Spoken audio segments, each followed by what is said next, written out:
refer to the problem of terrorism as if it is something to do with jihad. Do you know what jihad is all about? Jihad is about doing the good deeds and not those atrocities. Didn't you have your own terrorists, Nazis, communists, fascists that conducted terrorism?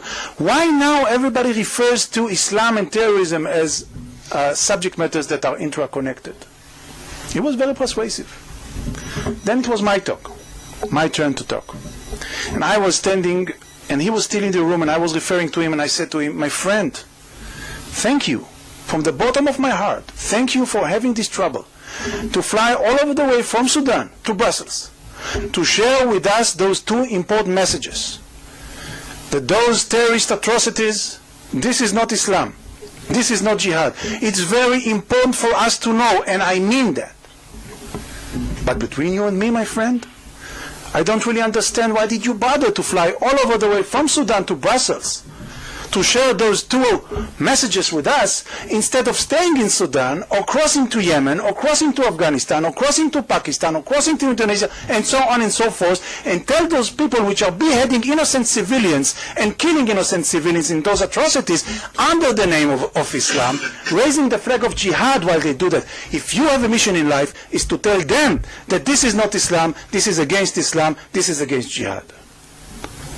That's, in my view, the approach that we, all of us, the international community should adopt. God forbid, this is not Islam. But the Muslims has a responsibility, first and foremost the Muslims has the responsibility to deal with those bad seeds which are coming from Islam.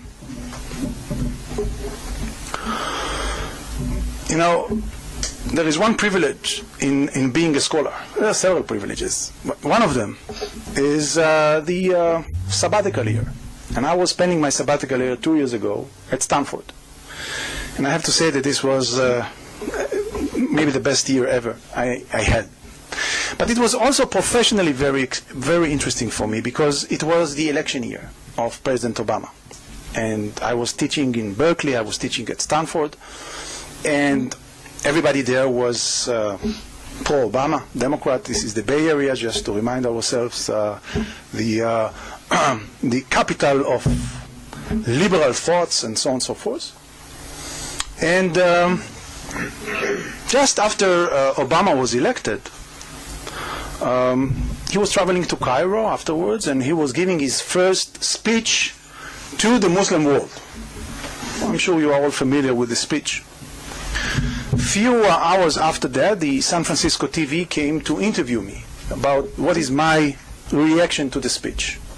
The first question was, what is the reaction in Israel to the speech in Cairo? I said, look, I'm now living in the Bay Area, but if you ask me, I'm an Israeli, so I'm answering. I think that in Israel we have mixed feelings towards the speech in Cairo. They asked me, can you elaborate on that? I said, of course. It's a combination of hope and concern. They said, can you elaborate a little bit more? I said, yes. I do believe that many of the Israelis are concerned because they think that the approach that he's taking there is a wrong approach. He's trying to appease the terrorists, to appease the Islamists, the jihadists. But we might be wrong. And if we are wrong, and we hope that we are wrong, then we have a hope because we will be the first benefactors if he's conducting the right thing in Cairo right now. So the second question was, what is the reaction in the Jewish community in the Bay Area to the speech in Cairo? I said, look, I'm an Israeli. I cannot represent the Jewish community in the Bay Area. But since you've asked me, and I'm an Israeli, so of course I have an opinion on that as well. And if you ask me, I do believe that in the Bay Area, in the Jewish community, there is mixed feelings towards the speech in Cairo. So they said, what's going on? What do you mean? What's the difference between the feelings in Israel and the feelings in the Bay Area, in the Jewish community? I said, look, in Israel we have much more concern and less hope. In the Bay Area, there's much more hope and less concern. And I have to say that in a retrospective point of view, today, 2 years after that, I have more concern than I had before. Much more concern than I had before. And in order to explain this concern, I want to share with you maybe the embryonic understanding of what is terrorism all about. It hold one sentence. If I can summarize everything I learned in the last 30 years about terrorism, it would be that sentence. I refer to that as the equation of terrorism. What is the equation of terrorism? The equation of terrorism has two factors. Motivation plus or multiple the operational capability. Which means when you have a group of people that has both motivation to attack, to conduct terrorist attacks, and they have the operational capability that allows them to materialize the motivation, you are going to suffer from terrorist attacks. By the way, from the equation of terrorism, we can learn what is the equation of counterterrorism. The same equation. In counterterrorism, you need either to lower down the motivation that leads to terrorism or lower down the operational capability that leads to terrorism. On the face of it, it's enough to deal with one factor. Because if you would have a group of people that has high motivation, but they cannot materialize the motivation, a terrorist attack would not be conducted, and vice versa. If they have high level of operational capability and no motivation, again, you are not going to suffer from terrorist attacks. That's the good news. The bad news is that dealing with one factor is not a solution for terrorism. It's a temporary solution for terrorism. Because if you have a group of people that has high operational capability and no motivation right now, anything can spark their motivation. And then you will find yourself sitting on a time bomb that will explode at the end of the day. The operational capability is there, the motivation will be raised, and there will be a terrorist attack, and vice versa. If they have the motivation, but they don't have right now the operational capability, once the motivation is there, they will try to accumulate the operational capability. It will take them few days, few weeks, few years. But at the end of the day, you are going to suffer from the terrorist attack. So the ultimate solution for terrorism is dealing with both factors at the same time, trying to lower down motivation that leads to terrorism and operational capability. Easier said than done. Why? Because in the literature of counterterrorism, we refer to that factor as the boomerang effect. What is the boomerang effect? Once you are trying to lower down the operational capability of the terrorist, how do you do that? Only one way. You attack them. You use proactive activity, you use offensive activity, targeted killings, arrests, and so on and so forth. Once you do it, and as much as you do it successfully, what happens as an outcome of that? You raise their motivation to retaliate. That's the boomerang effect in counterterrorism. So trying to stress down, to limit both motivation and operational capability at the same time, this is maybe the biggest challenge of every counterterrorist in the world. Having that in mind, I would like to analyze the American approach to counterterrorism in general. And if you ask me if I can sketch what was the main policy that was conducted by President Bush in his counterterrorism policy, he was focusing after 9/11 in lowering down the operational capability of the terrorists. The outcome was the war in Afghanistan, the war in Iraq, and so on and so forth. The effort was to cut the capabilities of Al-Qaeda, the global jihadists, and the terrorists worldwide. And by that, to end the problem, or to ease the problem of terrorism.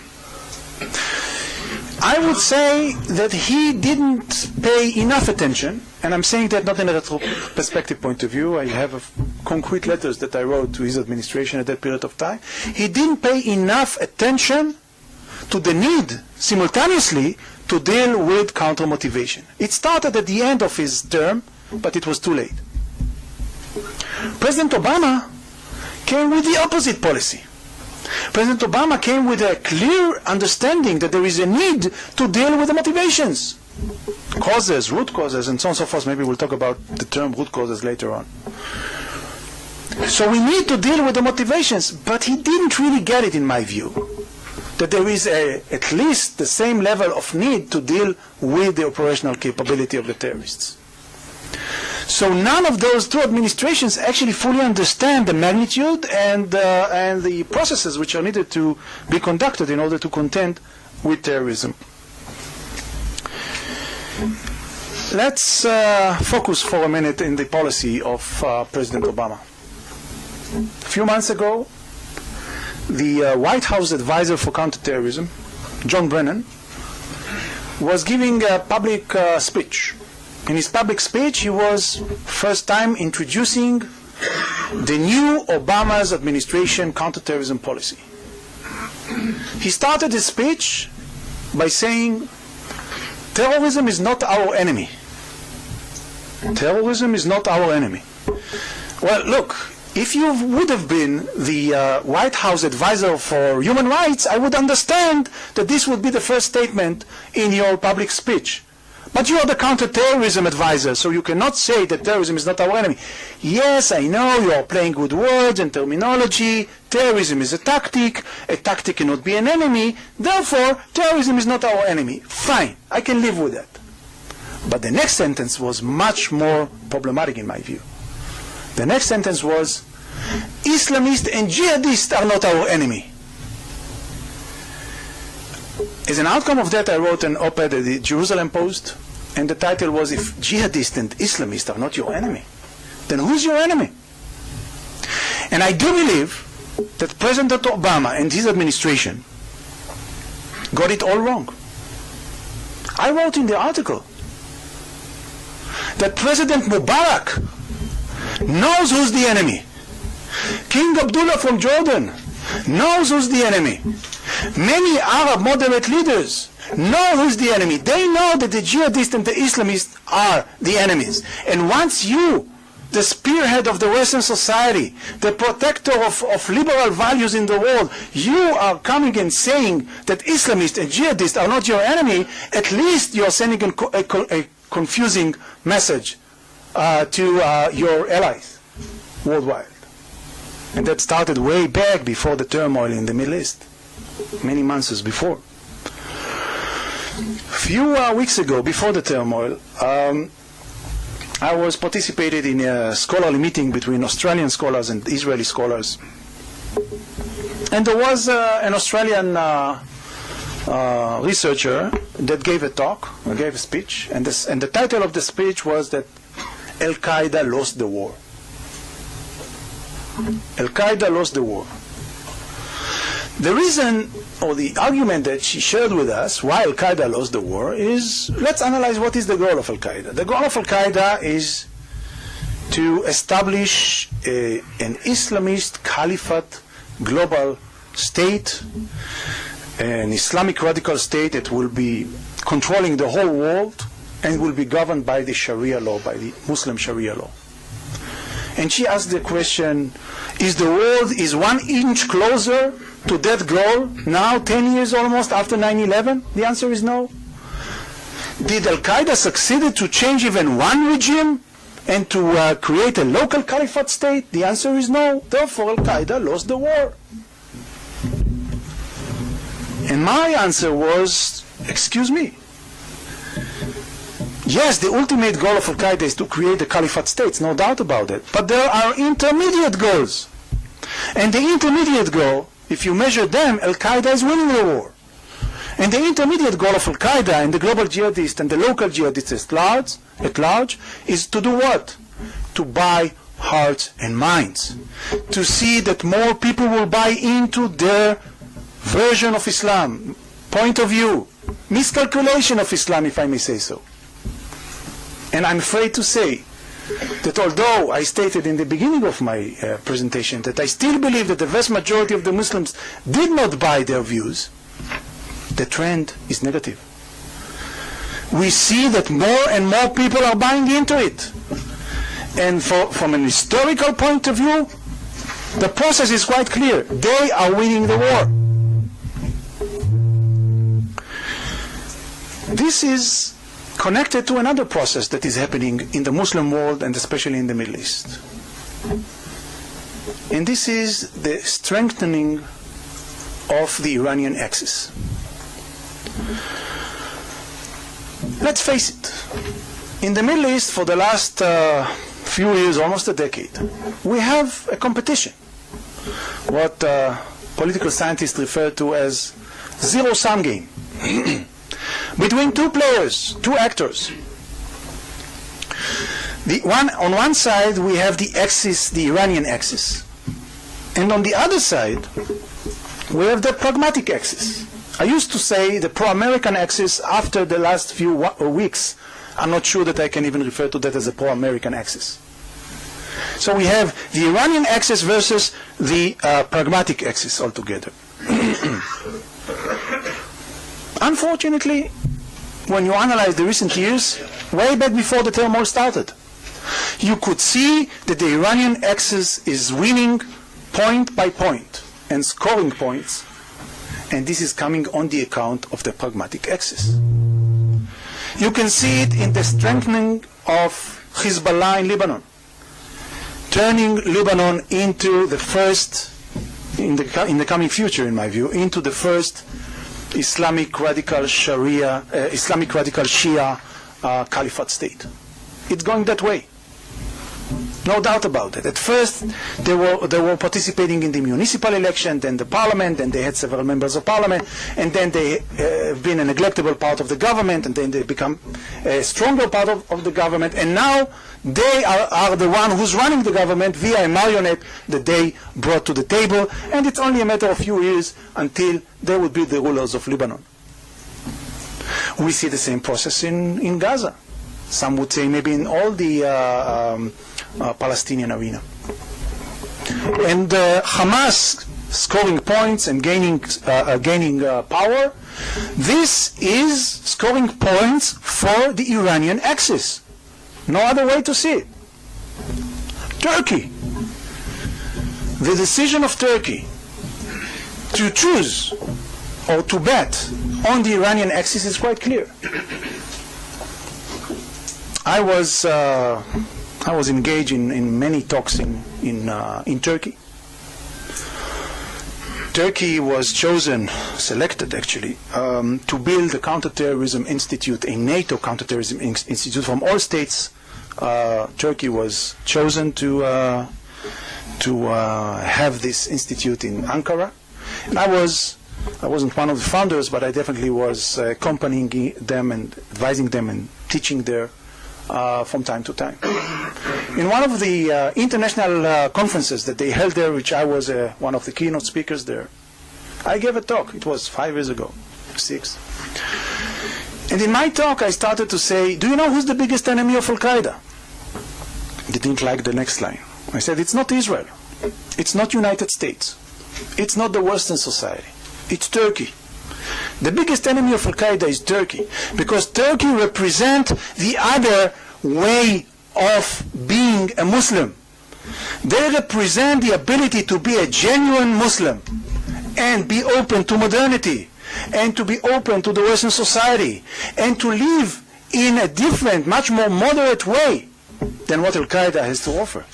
So if there is an enemy to Al-Qaeda, is those that represent that you can practice Islam in a moderate manner. I'm afraid I'm not sure that I would say that today about Turkey. Because what has happened in the last 5 years was a clear change in the atmosphere, change in the political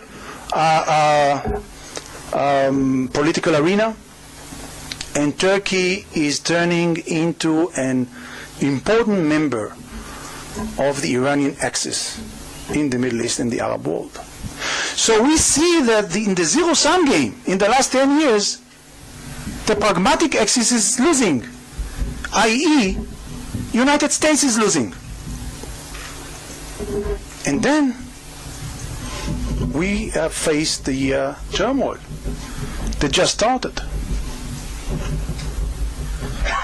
And I would argue and explain it in a moment that this turmoil maybe was not a direct outcome of American initiative, but the Americans are responsible in many ways in the way that they've conducted their policies during the turmoil, that when it started and even before that.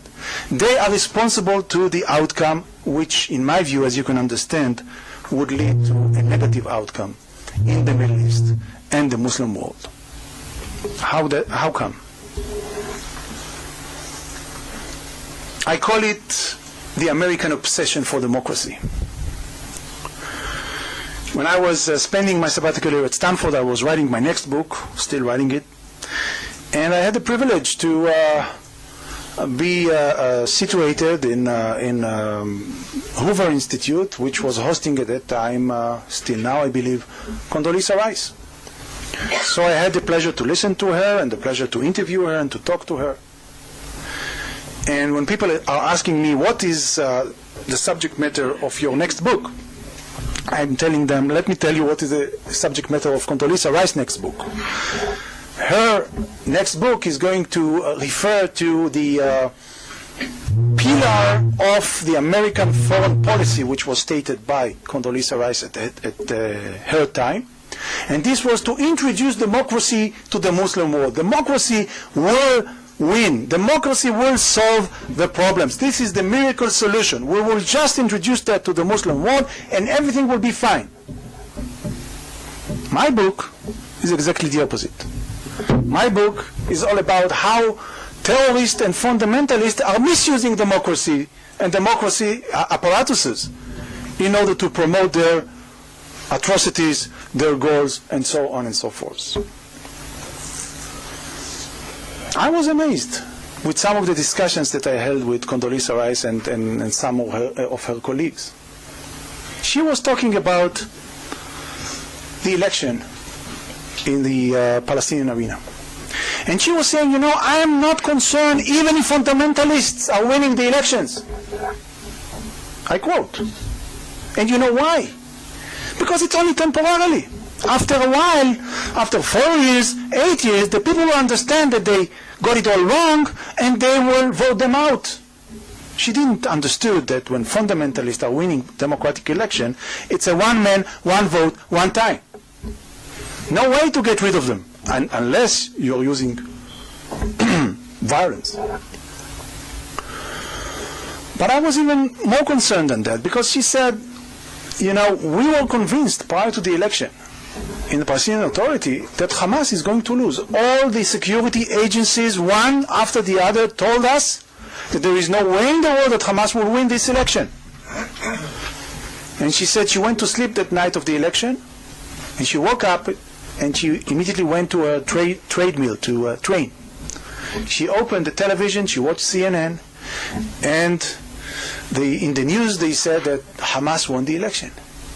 She picked up her cellular phone, I quote from her mouth. She picked up her cellular phone, she called the deputy and asked him to call the studio of the CNN to correct them because they say that Hamas won the election and they got it all wrong. And he said, Mrs. Secretary, I'm sorry to tell you, Hamas won the election. What the Americans didn't understand, and I'm saying Americans, by the way, because it's a bipartisan problem. It's not the Republicans, or not just the Republicans, or the Democrats. This is an American naivete. It's a cultural thing. And what the Americans didn't understood, that democracy is not just free election. Not even the most important part of democracy is free election. Democracy is a state of mind. Democracy is a set of values. Democracy is human rights. Democracy is women lib. That's what democracy is all about. And when you take people which have been exposed to incitement, to indoctrination, that led them to believe that becoming a shaheed, a suicide attacker, is the most important goal of every patriotic Palestinian kid, don't be surprised that when you suggest to them, or I even say impose on them, free election, no doubt, free, they would choose and they would vote for what Coca-Cola refers as the real thing. And the real thing is not Abu Mazen or Salem Fayyad in their eyes. The real thing is Hamas, or was Hamas at that particular period of time. So it's a clear cut, coming from a misunderstanding, the American misunderstanding. So you say, okay, but this is President Bush, this is Condoleezza Rice. No! President Obama, in a different manner, in a different way, is also being misled by this cultural mistake. In his inauguration speech, he was saying, and I quote from my memory, he was saying, we regard it as false, as if there is a contradiction between our values and our security. Excuse me. My PhD dissertation is the Israeli counterterrorism strategy, efficiency versus liberal democratic values. So if he's right, somebody should call back my PhD and say you do not deserve to have a PhD. Of course there is a contradiction. There is an integral contradiction between our liberal democratic values and our security. You can be most liberal if you don't want to fight terrorism, and you can be most effective in countering terrorism if you disregard liberal democratic values. Finding the balance, this is the counter-terrorism democratic dilemma of every liberal democratic state in the world. This is a reflection again of this misunderstanding about this fragile and dangerous connection between democracy, fundamentalism, and terrorism. Let's go back to the turmoil in the Middle East. My friends, this turmoil was not pre-planned. There was no mastermind sitting behind that and that was saying now Tunisia and then Egypt and now Libya and then Yemen. There is no such a thing. This was a genuine popular rebellion against those regimes. Yes, there was connection between them because there is an epidemic sense here. Because once you as a youngster, frustrated youngster, sitting I don't know where, in this or the other country, and you watch Al Jazeera, they're playing a very negative role in the whole process, and you're saying, look what is happening there, and they are succeeding to achieve their goals, I need to do the same in my country. There is an epidemic outcome. But there is another thing that connects all of the above, all of those events in different Arab Middle Eastern countries. And this is a miscalculation, an American miscalculation or wrong policy.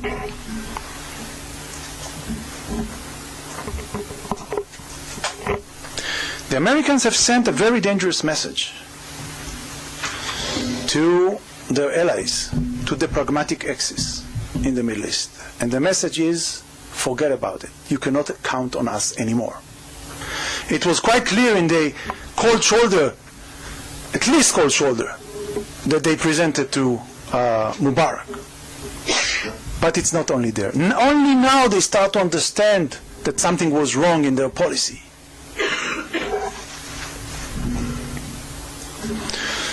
But even now, the fact that Saudi Arabia are sending their troops to support the Bahrainian leader, this is an outcome of a frustration from the absence of American leadership in the region. Because the Saudis knows today quite well that Bahrain first and Saudi Arabia second or third in line. And they understand that this process needed to be stopped. But the Americans are living under euphoria. Great, we have democratic revolutions in the Arab and the Muslim world. You could hear heads of intelligence like Panetta and others saying, don't worry about those Muslim Brotherhood in Egypt. They are marginal. More than that, he's saying, explaining in a very scholarly manner, he's saying, look, there is a generation gap now in the Muslim Brotherhood in Egypt. There is the young Muslim Brotherhood and the old. Yeah, the old are villains, but the young, they are secular. My goodness, secular? Muslim Brotherhood and secular? You can say maybe they are not violent. You are wrong in that as well. But secular? And this is the head of intelligence? Others are saying, don't worry, they don't hold more than 10-20% of the Egyptian constituency altogether. But when Qaradawi came to congratulate the Egyptian people, 2 million people came to the Tahrir square. This is not a marginal phenomenon in Egypt. It's not the majority, but it's not a marginal phenomenon. One need to bear in mind that Islamic revolutions can behave in two different modes, two different models. The Iranian model versus the Turkish or the Hezbollah model, if you wish. The Iranian model is a rapid revolution.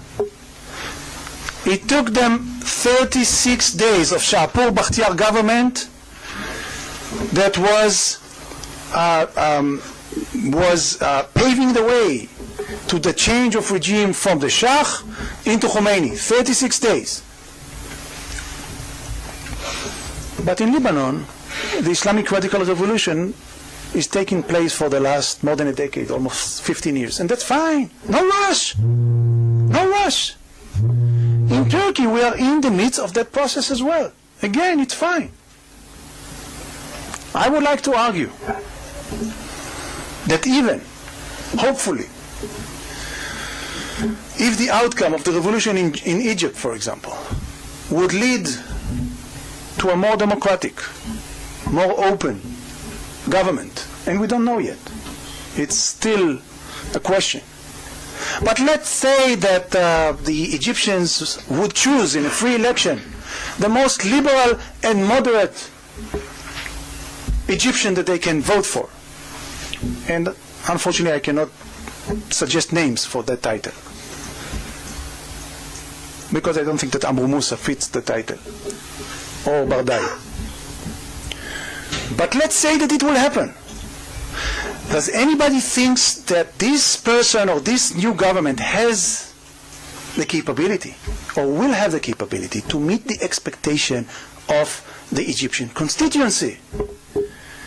To take the Egyptian society from the poor condition that they live in, to change the fact that in every year you have 1 million babies or something like that being born in Egypt?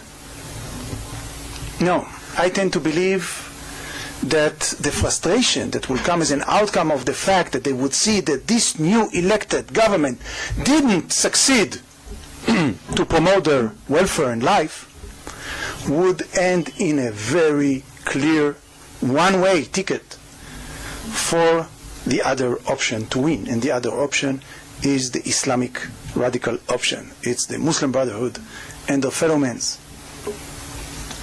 So it will take 4 years, 8 years, but that's it. The process started right now.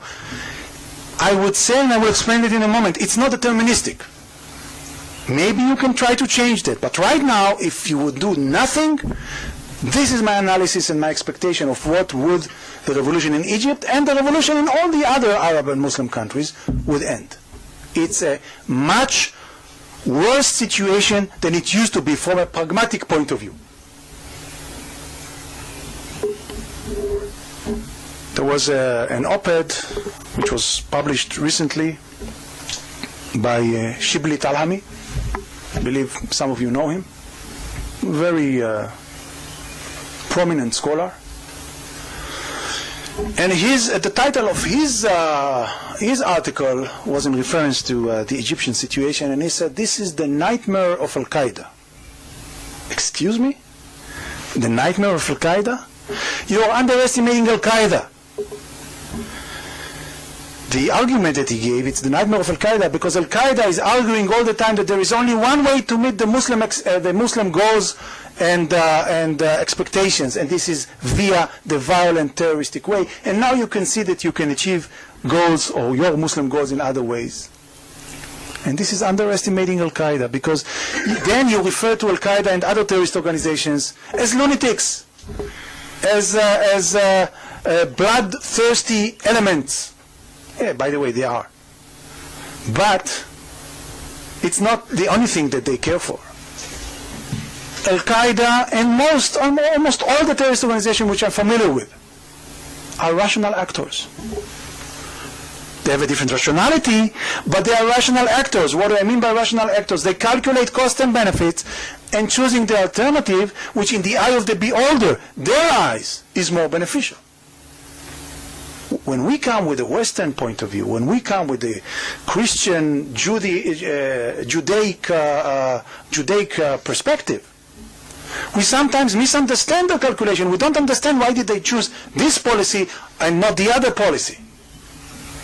And we refer to that as an irrational decision. No, it's definitely rational in their views, because their calculation of what is beneficial and not is different. And from the point of view of Al-Qaeda, what happened in Egypt, what is happening in Libya, what is happening in Yemen, what is happening all over the Arab and the Muslim world right now is a very positive trend. Maybe they would not be the successors of this regime right now, but they understand that down the road it's leading to that process. By the way, the other villain in the neighborhood, Iran, is also very happy with what is happening. And who was the first to congratulate those people that got rid from the former regimes? It was Ahmadinejad and Nasrallah and so on and so forth. At least they believe that they are winning the zero-sum game here. The outcome is that the United States is much, much weaker today than the United States was 2 months ago. Much weaker. Not stronger, weaker. Egypt was a crucial ally of United States. I don't think that Egypt will be an enemy of United States tomorrow morning, but it will not be as friendly and as close as it used to be prior to that. They cannot be, even if they would want to, even if the regime would want to, they cannot. From the point of view of the United States, and therefore from the point of view of the Western society, this is a negative trend. Now, to sum up, and to leave time for questions, and in order not to leave you with a total gloomy impression, I ask the question, is this a deterministic process? There is nothing we can do in order to change the outcome, the negative outcome that I described right now? I believe that the answer is no. Meaning, what is needed right now is wise, brave leaderships. I'm saying leaderships in plural. Brave and smart leadership in the new regimes in Egypt, in Tunisia, in other countries that are following them. Brave and smart regimes in the Western society, the American administration, European administration, other Muslim countries and Arab countries, and Israel. I'm afraid, and excuse me for saying that we don't see these brave leaderships right now. One cannot underestimate the historical processes that we are witnessing right now. And there was no greater need, maybe in the modern history, for such a leadership in the international community than today. But we have a breakdown in leadership all over. What is needed to be done? I would call to establish right now a Marshall Plan, a second Marshall Plan, like after the Second World War. This Marshall Plan should be designated for the Muslim world, for those new regimes that were established or are being established right now. Though this Marshall Plan should be used to support other pragmatic regimes that didn't face yet the internal revolutions. The money should not necessarily be just American or Western money. It should come also from Muslim sources, resources. It should come from Saudi Arabia. It should come from Gulf countries and so on and so forth. And what is needed to be done is to help those regimes to do two things: to improve the welfare of the nation, but also to induce the values of democracy. If this would happen, it would take a long period of time until we'll see the good fruits of that process. Many years, decades, maybe even a generation time. And before this value revolution will not be fruitful, imposing free democracy on those societies might be counterproductive and dangerous. It should be an incremental process. Now, we are talking basically here on an educational approach. We need to bear in mind that it should not be a Western educational approach. It should be a Muslim educational approach with a Western help. Guidance, positive guidance, why not, of course. But at the end of the day, only Muslims can and should educate Muslims. Only Muslim can and should interpret Islam in the pragmatic and the moderate way which is needed to interpret Islam or any other religion in that case. There is a need to start a very pre-planned counter-dawah activity. What is needed to be done is to imitate what those Islamic radical movements have conducted for the last 2-3 decades, and everybody turn a blind eye because it's not necessarily ended in a big blast, but they succeeded to brainwash many hearts and minds. It's needed to be stopped, outlaw, and you need to give funds for counter-Islamic dawah education and indoctrination. Again, being conducted by Muslims, not by Westerners. You need to change gears in reference to Iran. Because as Iran getting stronger, and God forbid if and when Iran will become nuclear, then it might be the last straw in this zero-sum game battle between those two axes. And when I'm saying changing gears, it's not necessarily militarily attacking Iran. I said United States because it's a Freudianic thought. Last but not least, there is, in my view, a responsibility for the Israeli government to be responsible right now and to look and not to hold back and not to sit on the comfortable status quo situation and try maybe in those last windows of opportunity to start political process to support the pragmatic Palestinian elements, namely Abu Mazen and Salim Fayyad. I'm not saying pro-Israeli, I'm not saying Zionist, God forbid. They are Palestinian patriots. They don't like us. But we have a common interest. We didn't have this common interest with Arafat, and Arafat was fooling us. The huge change here is that Salim Fayyad and Abu Mazen has a common interest with the pragmatic axis, and this is a new ball game because Israel and Egypt and Jordan and even Saudi Arabia and the Palestinians and so on and so forth has today many common interests which they didn't have before, and common enemies as well. Thank you very much.